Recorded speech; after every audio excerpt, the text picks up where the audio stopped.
Every battle is both a victory and a defeat. It depends which flag you fly. In every theatre of the Second World War, battles won and lost determined possession of territory, of resources, and of the strength to go on fighting.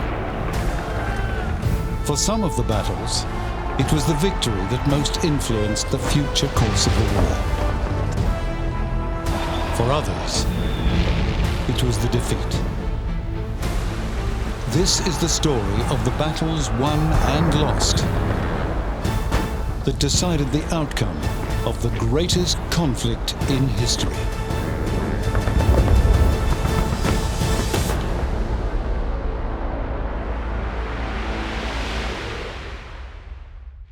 Some words transcend their origins as humble place names, even as the names given to battles won and lost. They are carved into history as turning points which influenced the course of the war, the fate of nations, the makeup of our world. These words are indestructible. El Alamein, Okinawa, Pearl Harbor.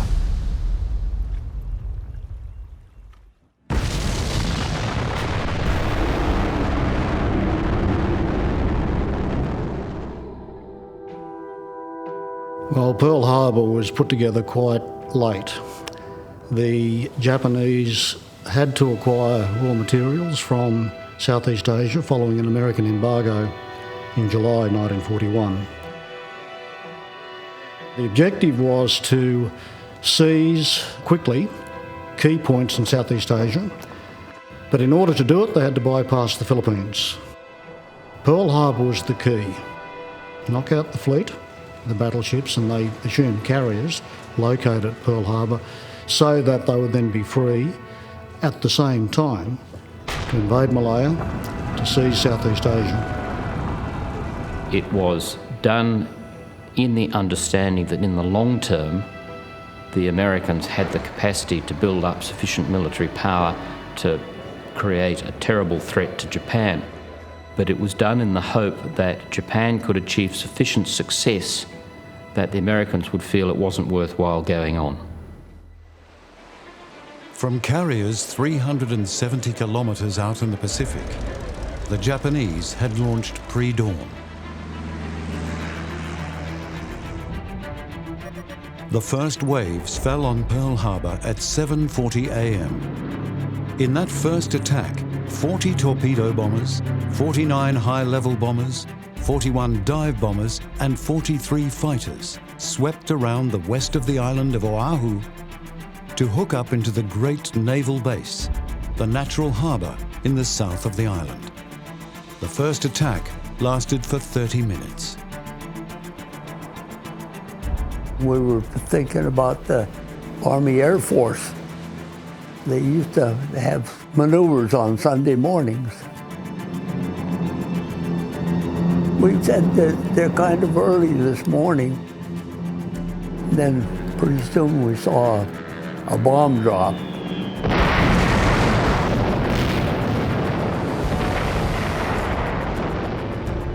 Out of a clear sky came the treacherous Japanese attack on Hawaii. The whole world knows now how Japan assaulted the American naval base without warning, without a declaration of war, and while her envoys were actually negotiating in Washington.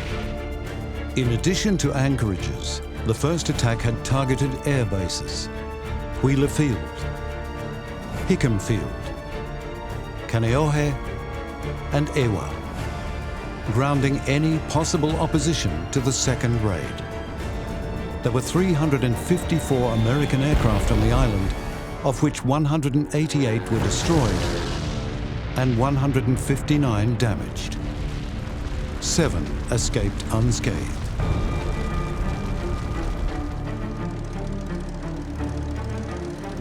At 8:50 a.m., the second wave hooked in from the opposite side of the island and pounded its targets for more than an hour. the force comprised 54 high-level bombers and 78 dive bombers with fighter support.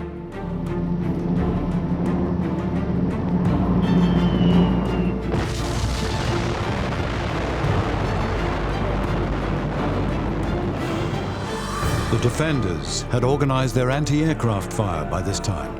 And we went up to our battle stations and fired at planes coming over. And it went on for a couple hours.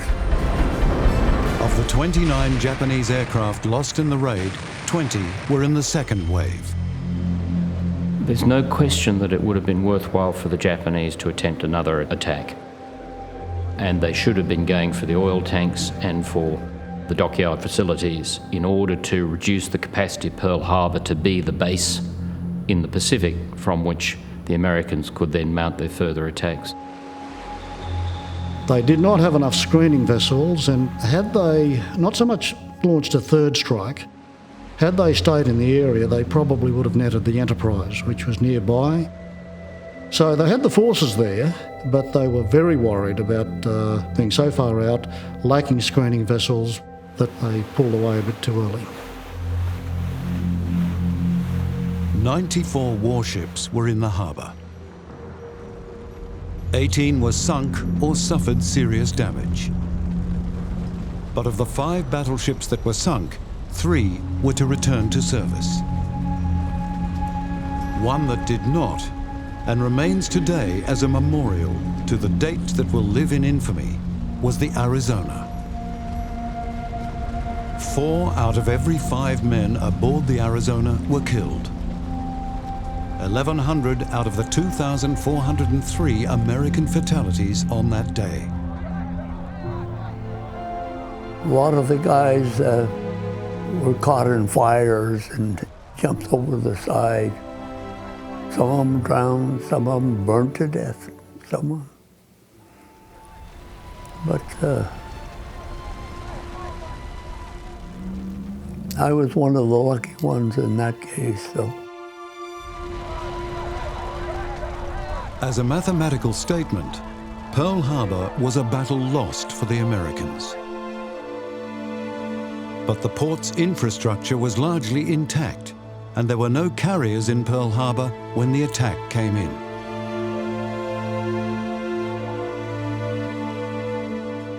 The operation was a partial tactical success, with the caveat that the wrong targets were attacked. It was a strategic failure of the worst order, and Yamamoto's comment that he feared the sleeping giant had been awakened, I think was a correct one. The nature of that attack was the thing most calculated to create in the United States a collective will to respond in a way that I don't think anything else would have. December 7th, 1941, a date which will live in infamy.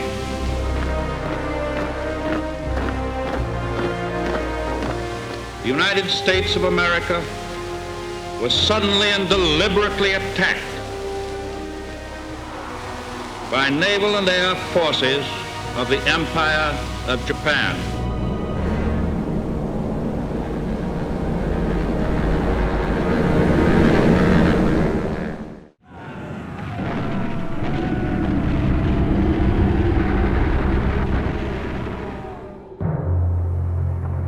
On the 12th of August 1943, Hitler ordered construction of a new defensive line on the Eastern Front, the East Wall. But he forbade any thought of withdrawal to the position. So, as autumn began to be felt, Axis forces stood as much as 300 kilometers ahead of the wall, which was itself well inside Russian territory. On August 26th, the Red Army began its autumn offensive. By Christmas, when winter closed down fighting, the German front had been pushed back all along its length, and in the center, as much as 150 kilometers behind the East Wall. The Central Front, Rokossovsky, moved beyond the battlefield of Kursk, At the same time, Army Group South, von Manstein, was coming under pressure from the 3rd and 4th Ukrainian fronts.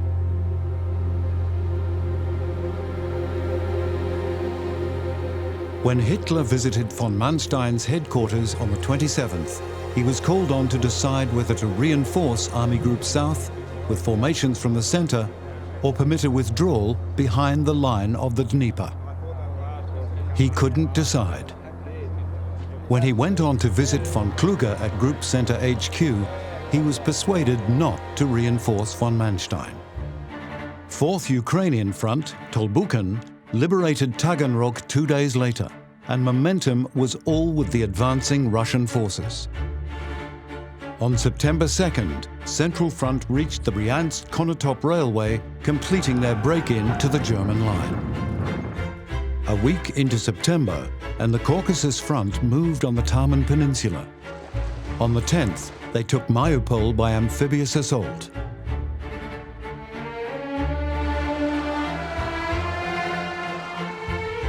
And on the 14th, Central Front, with Voronezh Front, General Vatutin in support, began driving for Kiev. Towns were now being reclaimed on an almost daily basis. Bryansk on the 10th, and when Chernigov fell on the 21st, it signaled that Rokossovsky had reached the Dnieper. At the moment, the best news comes from the Russian front, where the Red Army has been scoring one triumph after another, beating back the invaders, smashing their defenses.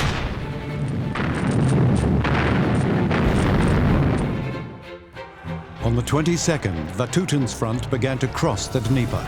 General Vatutin, commanding the 1st Ukrainian Army, drives on beyond the Dnieper on a wide front. Malinovsky's command crossing further south on the 26th, by which time Smolensk and Roslavi had fallen. At the beginning of October, the Baltic fronts of Yeremenko and Popov joined the offensive. By now, Manstein was back behind the east wall, but his forces were much reduced and he would have trouble holding the position. The momentum did not relent.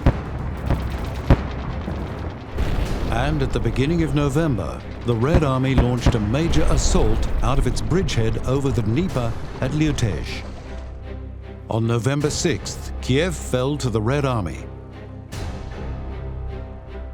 And when, 6 days later, Zhytomyr fell, two fronts were able to combine in establishing a bridgehead of 160 by 240 kilometers, completely negating the utility, indeed the very idea, of the East Wall. The scale of the Soviet comeback is without parallel in military history. With the Allies poised for attack in the west, the Red Army blasts and batters the German barbarians in the east. As campaigning stalled with winter, the German armies were still intact, and they were still wholly on Russian soil. But the Soviet forces had advanced to a much stronger position from which to launch first the spring and then the epic summer offensive. Operation Bagration.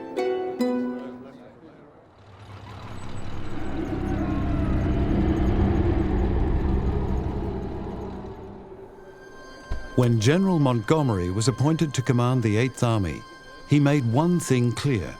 He would not go onto the offensive until he had total materiel superiority. And he withstood Churchill's impatience until he was satisfied that the odds were right. And then he orchestrated the Second Battle of El Alamein. Second Alamein is very much a set-piece battle. Montgomery emphasised that the troops shall be trained in the tasks that they are meant to do. So you had some battalion and brigade commanders building replicas of the positions that they were going to attack and training and rehearsing their role for weeks and weeks and weeks beforehand. General Montgomery, realizing that a citizen army fights best when it knows exactly what's going on and what it is going to do, saw to it that the plan of battle was known to everybody, from general to private soldier. The battle had, in a sense, begun as another battle, the one initiated by Rommel on the night of the 30th of August, on the 8th Army's position at Alam Halfa. targeting the weak southern end of the British line that ran about 65 kilometres from the sea to the Katara Depression. There was some desperation in Rommel's plan. Of the 6 supply ships on which he had been depending, 4 had been sunk. His success now depending, in part, on the successful capture of British fuel dumps during his advance, or his armour would be stranded. Within 3 days, blocked by well-prepared defensive positions, Rommel was forced back on his start line.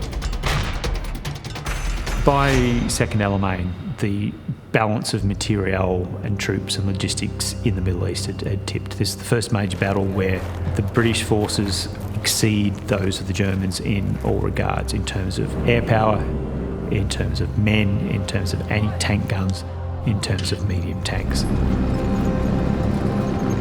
Montgomery has assembled his forces and he's massed them ready for this attack to break through the line. On the night of the 23rd of October, 900 guns opened their throats. And the Battle of El Alamein was underway. The poor Germans, I said, they got it. So Montgomery, he opened up with over 1,000 pieces of artillery on that Alamein line. It came over like hailstones. North to south from the coast to the Katara, Montgomery deployed a truly Commonwealth force. 9th Australian Division at the Coast Road, the 51st Highland Division, 2nd New Zealand and 1st South African, then 4th Indian and, further south, 50th and 44th Divisions and Free French, with 3 armoured divisions in support. 2nd New Zealand was the first advancing force to claim its first objective. It secured Miteira Ridge, but 10th Armoured in support did not exploit the chance to break out. North of them, 9th Australia was slowed, passing through a minefield, with 1st Armoured hanging behind them. All this while, Rommel was away. He had gone to Germany on sick leave. On the 25th, he returned to his command, and to find that along the line from the British 13th Corps in the south to the intended main break-in in the north, the attackers had been checked and progress slowed. The resistance along the Alamein line was very strong. The British and Commonwealth forces were not able to break through. Montgomery's battle plan was delayed and essentially it had to be reset. Rommel launched armour to recover ground lost at Miteira and Kidney Ridges, but was beaten back. Montgomery concluded from the progress of the battle that the main German concentration was in the north, facing the troops that he had charged with making the breakthrough. He responded by realigning the major thrust. This would now come south of the coastal sector in a new plan, Supercharge, where its principal opposition would be the Italian formations. 9th Australian was to continue pressure on the coast road, but the main line of attack would now be inland and westwards. Supercharge and the breakthrough began in the middle of the night of the 1st of November. 2nd New Zealand led the attack, supported by 1st Armoured Division, which took a heavy toll of 15th Panzer, which engaged it. Success was consolidated on November 3rd, when 4th Indian and the 51st were sent in against Kidney Hill. Their breakthrough opened the road for 7th and 10th Armoured, which raced through into open country.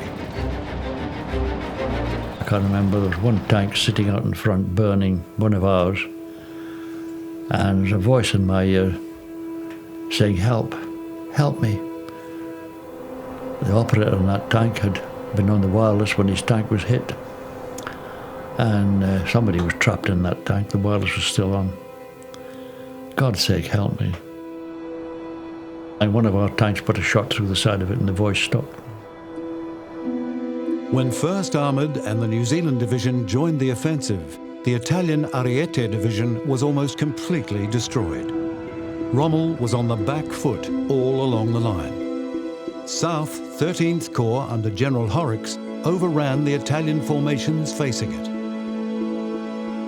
And the entire Axis line was now falling back as Rommel began his withdrawal along the coast.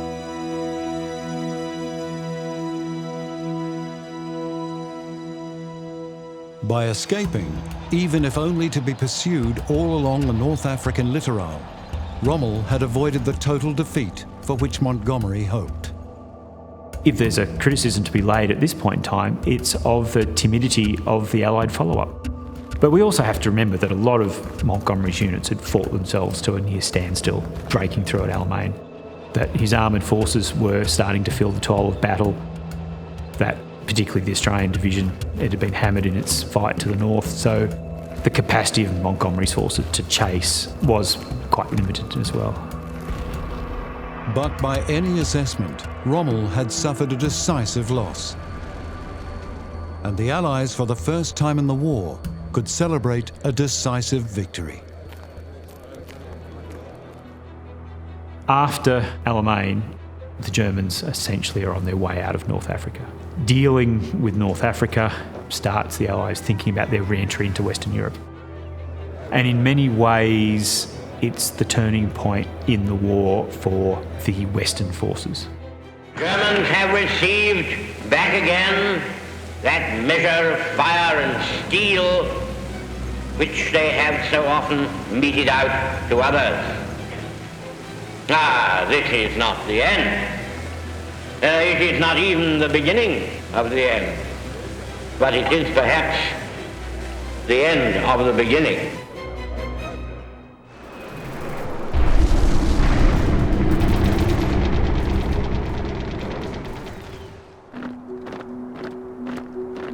When the wars of East and West were joined by the Japanese attack on Pearl Harbor, the longest battle of the Second World War was already over 2 years old.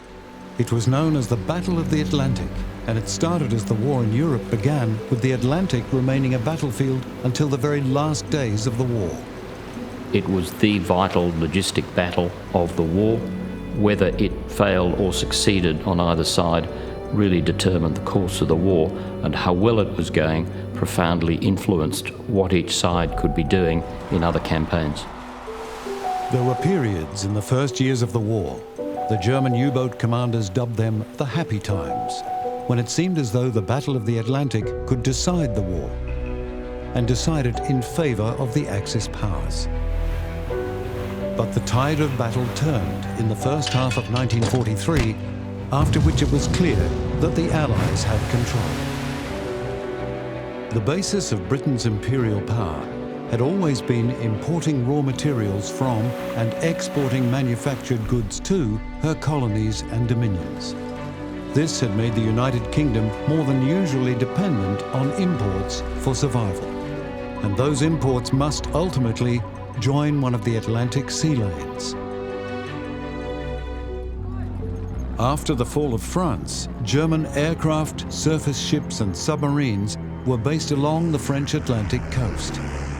From the airfields and ports of the French coast, their efforts to disrupt and destroy Britain's vital maritime lifeline became the Battle of the Atlantic.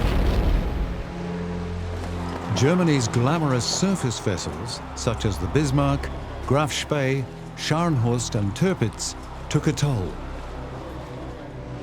But each was picked off in turn by the Royal Navy. Aircraft sank ships, but not in numbers that would have forced the British Isles to its knees. The real threat was the submarine. The advantage the submarine has as a commerce raider, I think, was paramount. The submarines could attack unseen, were very difficult to detect. Once detected, were good at evading and could come and re-attack. The Germans also set up a pretty sophisticated system for working out where the targets were and for concentrating the U-boats to do mass attacks. Lessons learned in the First World War meant that from the outset, merchant ships travelled in convoys. Admiral Dönitz, commanding the submarine fleet, evolved a tactic to counter the convoy system. Rudeltaktik, which came to be called the Wolf Pack. It worked.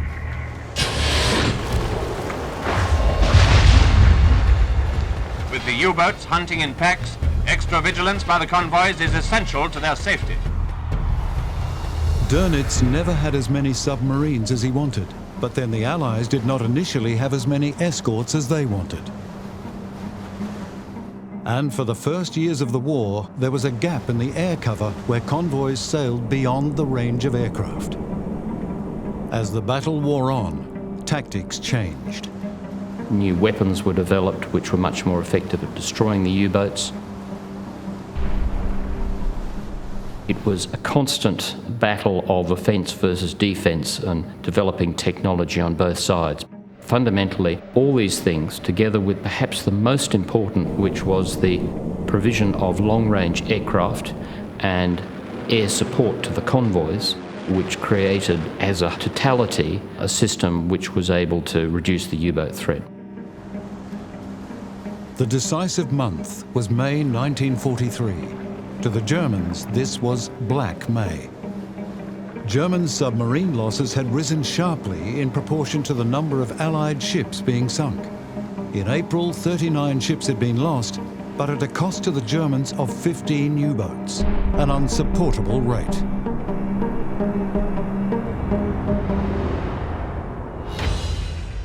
And then convoy ONS-5, designated a slow convoy, sailed.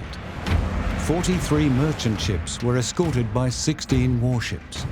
And in the Atlantic, the convoy came under attack from a pack of U-boats variously assessed at between 30 and 40 strong.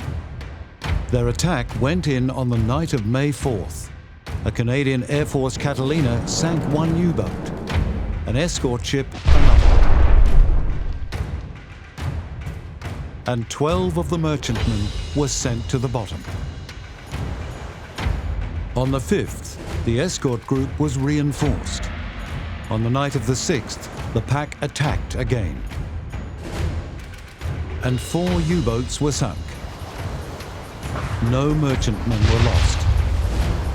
It is sometimes difficult to pinpoint the turning point at which a drawn-out battle was decided, but here was one. Convoy SC-130, a week later, met similar success. 37 merchantmen with an 8-ship escort sailed into the danger zone, where they were picked up by U-boats on May 19th. That same day, the convoy was joined on station by Escort Group 1. 3 days later, the convoy entered British waters and Escort Group 1 detached. In that mid-Atlantic passage, the U-boat pack had come under constant aircraft and surface vessel attack. 4 submarines were sunk, without loss to the convoy. In the first 3 weeks of May, 31 U-boats were sunk. The total would reach 41 by the end of the month, and Dönitz was forced to temporarily suspend operations in the North Atlantic. The losses were prodigious. 36,000 merchant seamen, the same number of Allied soldiers, not less than 30,000 German submariners. Thousands of vessels, hundreds of aircraft. But no battle had a more vital bearing on the war in Europe. The Allies prevailing in the Atlantic allowed the remainder of the war to be fought. So by enabling the logistics, enabling the North American industrial machine to provide all the resources that were needed to fight what was an industrial war, the Battle of the Atlantic was central.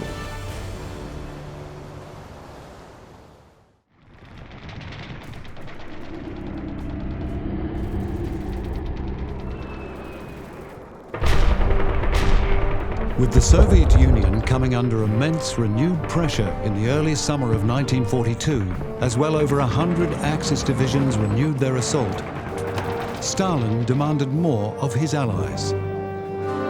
Stalin wanted Churchill to open up a second front, but he just wasn't in a position to do that at the time.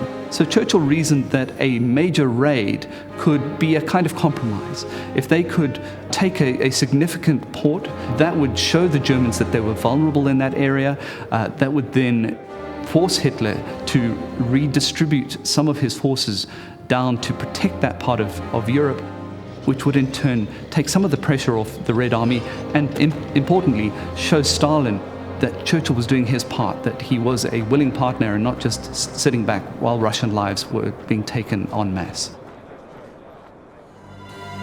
The Allied forces came up with the idea of a cross-channel raid. A raid, by definition, means hit and run. This was not to be an attempt to gain a toehold, let alone launch an invasion.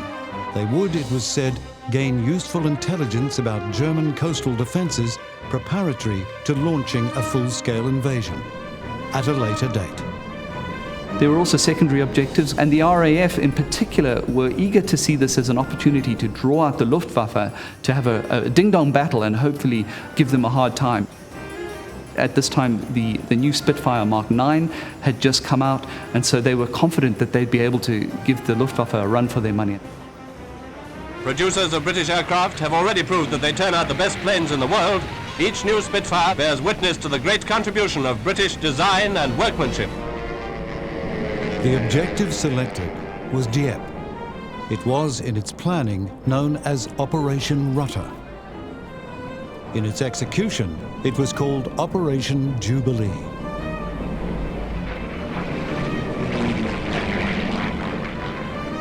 British Lieutenant General Bernard Montgomery's Southeastern Command provided the troops for the operation and planned a frontal assault without heavy preliminary air bombardment. Under pressure from the Canadian government to ensure that Canadian troops saw action, the Canadian 2nd Division was selected for the main force. They would assault the town while British parachute units attacked German batteries on the headlands as a diversion. That never happened. Bad weather caused delays. Montgomery was sent to North Africa to find the 8th Army and fame. The code name was changed to Jubilee, and Lord Louis Mountbatten took over planning. The air bombardment on Dieppe was reduced for fear of French casualties. Destroyers were allocated to bombard the shore. It was judged that battleships were too vulnerable that close to the coast. The parachute operation on the flanks was cancelled. An intelligence on which planning was based was patchy and in some cases laughable. German gun positions dug into the sides of the headland cliffs were not spotted by air reconnaissance, and planners assessed the beach gradient and its suitability for tanks by scanning holiday snapshots. The Royal Marine Commando was to land in fast gunboats after the main force had gone in. They were to destroy the Dieppe dock installations and capture documents in a safe in the port office. The break-in was to be the special responsibility of a Marine who had been a burglar in civilian life. It has recently been suggested, as documents have been declassified, that their real objective was a new Enigma machine, which was defying British cryptanalysts. The naval intelligence officer planning that part of the raid was Ian Fleming, later to find fame as the author of the James Bond novels. Now, is this true? Well, we certainly know that Ian Fleming was there at Dieppe. It was his only battle experience from World War II. So that is certainly true. We certainly know that it was a goal of the Dieppe raid to gather intelligence. So that certainly fits. So it's very possible.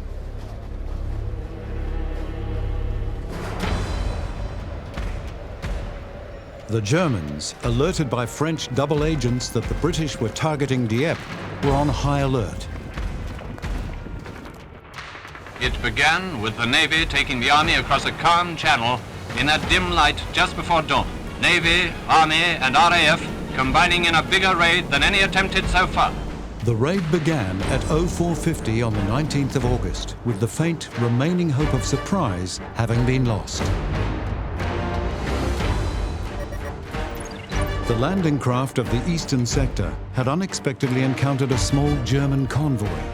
The resultant violent sea fight alerted the German coastal defences at Berneval and Puit. As the assault force approached the coast of France, the Germans were at action stations. 2 commando units made flanking landings, number 3 on Yellow Beach at the eastern end of the landing zone and number 4 on Orange Beach at the western end. The main force hit 3 beaches at and about the town and port of Dieppe. Blue to the east, green to the west, and the main force coming in on red and white beaches.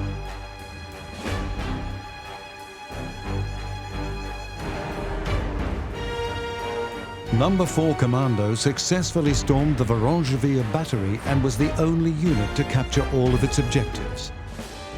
Only 18 men from Number 3 Commando got ashore in the right place. They managed to distract the Berneval battery to good effect, but were eventually forced to withdraw as superior enemy forces responded to their landing. A concentrated naval bombardment preceded the main landing. But fire from destroyers was too light to seriously affect the defences. A concentrated RAF attack was equally limited in effect.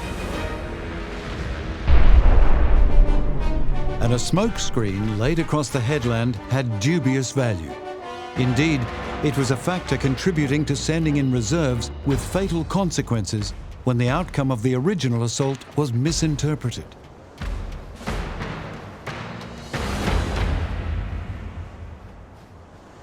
On the east of the main landing at Puit, just 60 men out of 543 from the Royal Regiment of Canada were taken off. The regiment had been pinned to the beach and destroyed by coastal defence batteries and a well-sighted machine gun.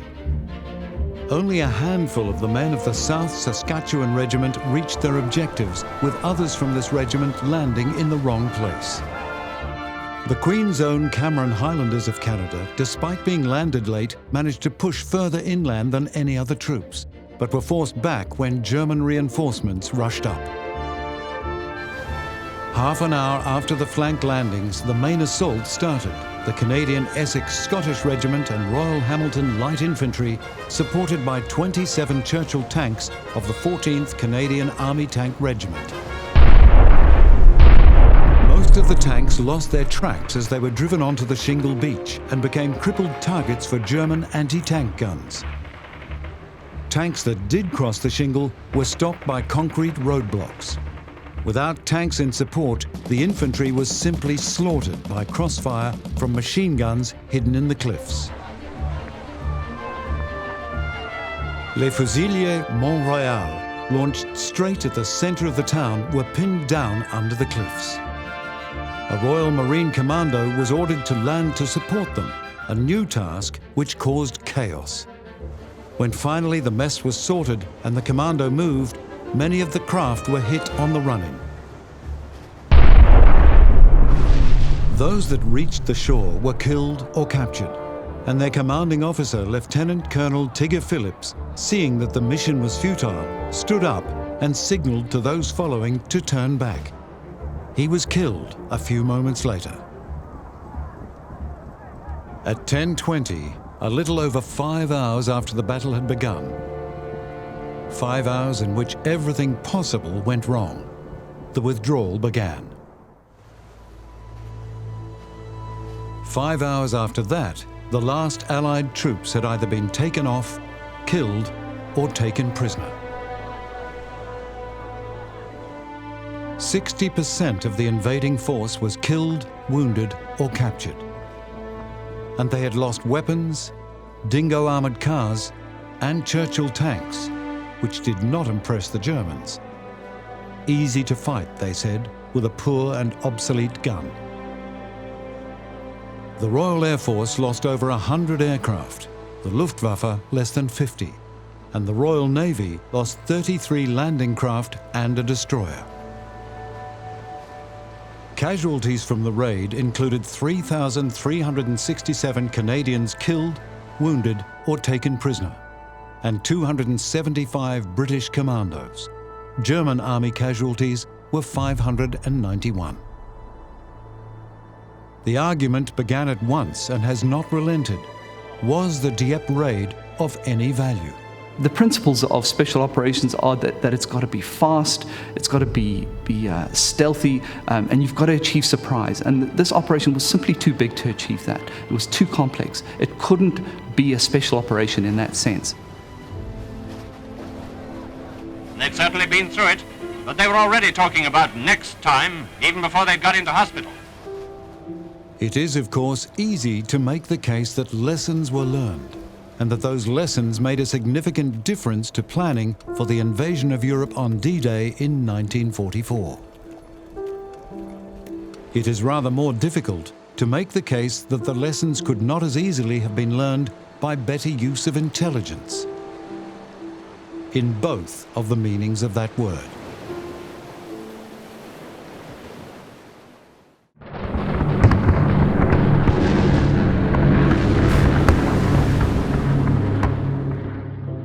War in the Pacific has moved so fast that there may be a danger of underrating the enemy. Let no one imagine that recent victories in the Pacific indicate a walkover. The Japanese continue to fight back with a fanaticism quite unknown in the West. By early 1945, Japan is plainly beaten. On any objective measure, the Japanese Empire cannot win the war.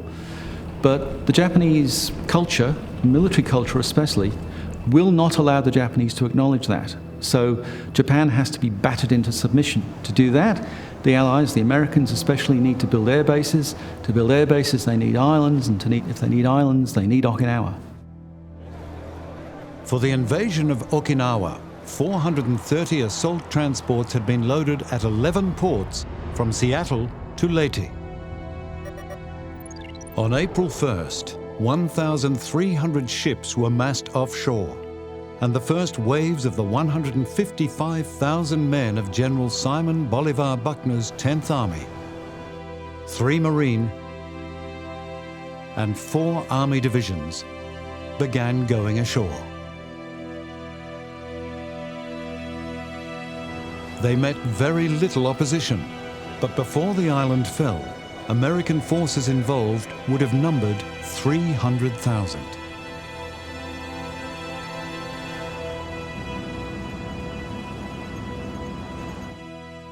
General Ushijima, commanding the Japanese 32nd Army, had pulled his forces back, deciding not to contest the landing, but to meet the invasion south of the Shuri Line.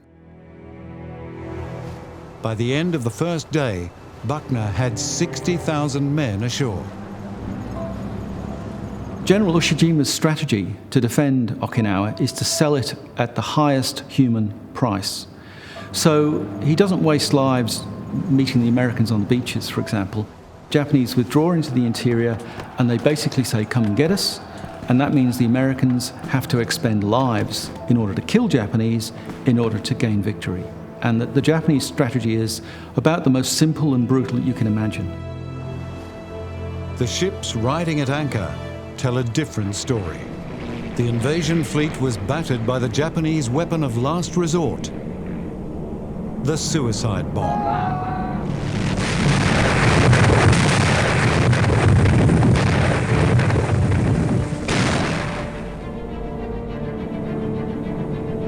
Just minutes after 4 o'clock, it hit the superstructure.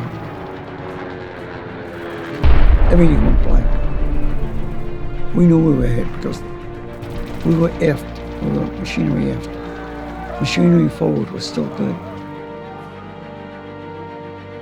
Over the next few days, the Japanese launched kamikaze assaults on the invasion fleet, which did not wholly relent in all the weeks of fighting that lay ahead. Here, a Japanese V pilot has ended his career with a direct hit on a carrier of the Essex class. He's caused casualties and damage on board an enemy ship, and it's for just that purpose that his own life was written off from the first day of his training. In this action, by the end of the Okinawa campaign, the suicides of 1,465 kamikaze pilots had accounted for 29 ships sunk, 120 damaged, and 3,048 sailors killed. It was a kamikaze he took us out. We found his body with a parachute. Couldn't understand why he had a parachute. because he might have been shot down and he could bail out. That's the answer to that. I would tell you this, and this is hard for me to tell you. He did his job and he did it well. On the 9th of April, the American invasion force opened its main offensive. 3rd Amphibious Corps General Geiger swung north. As it happens, the northern thrust would meet the least resistance, and the north of the island would fall first. 24th Corps General Hodge landed alongside Geiger's corps and swung south. And here the fighting was hard against an enemy that had sworn to defend every inch to the death.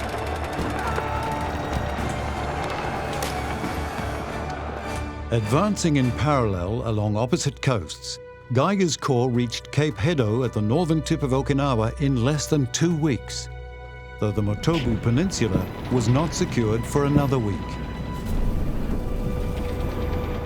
By this time, the Americans have been fighting the Japanese for 3 years, and they've been through some appalling battles.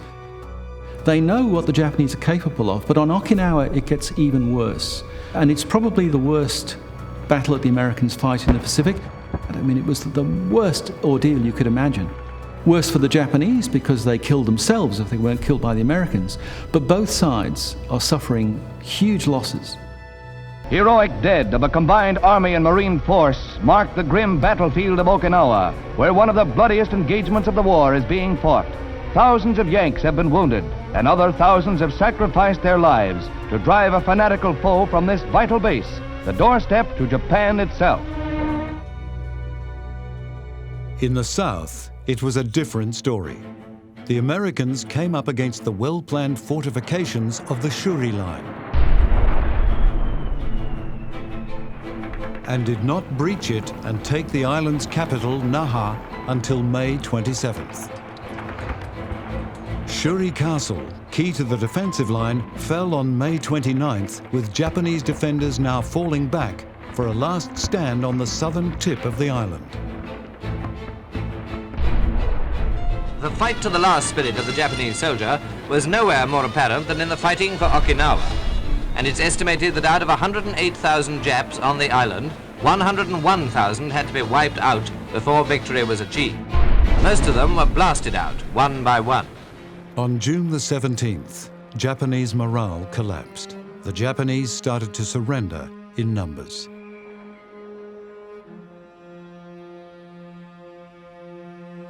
To the surprise of the Americans, who had not known it elsewhere in the Pacific. On June 22nd, General Ushijima committed suicide.